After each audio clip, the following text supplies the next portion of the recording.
Good morning. It's a pleasure to speak to you today through this video presentation. I'm the chair of the Good Light Group, a non-profit organization dedicated to promoting lighting that supports human health. Our community brings together scientists, partners and industry leaders. Why is this important? Because people spend more than 90% of their time indoors, and lighting indoors often fails to support our biological rhythms. During the day, indoor lighting is typically far too dim, and in the evening it's far too bright. Its spectrum also differs significantly from natural daylight. This mismatch causes sleep, mood and overall health problems. But within the challenge lies a major opportunity, providing the right light at the right time. This could become one of the biggest growth opportunities for the lighting industry. A recent milestone is that we launched Good Light Group Asia. Its chair, Laurens Lin, is here with us today. My name is Jan Denneman. I'm a physicist and light expert, focusing on lifestyle that influences sleep, mood and health. I chair the Good Light Group, and you can find me on LinkedIn under my own name and on social media as Jan Sleepman.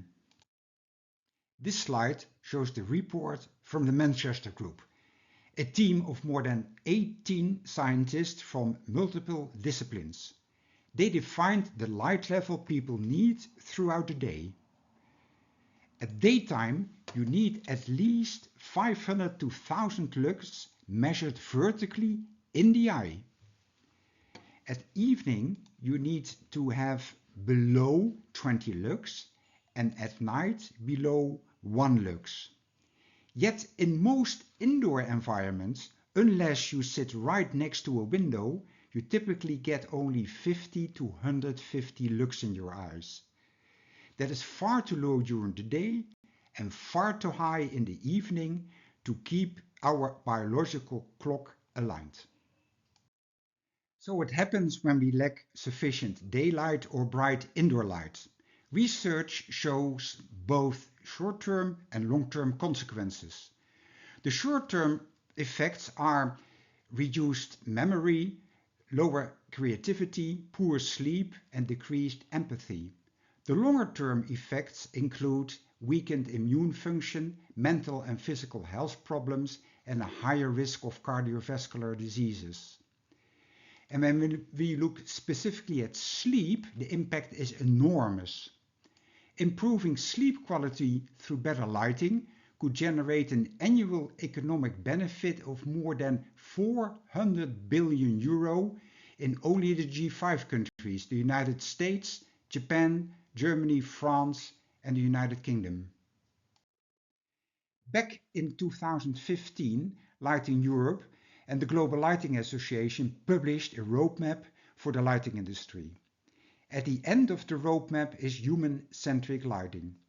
So the vision has been clear for years. Unfortunately, when we look at today's market, we see very little indoor lighting that actually meet the scientific requirements. 500 lux vertically in the eye during the whole day and lower light levels in the evening. Still a lot.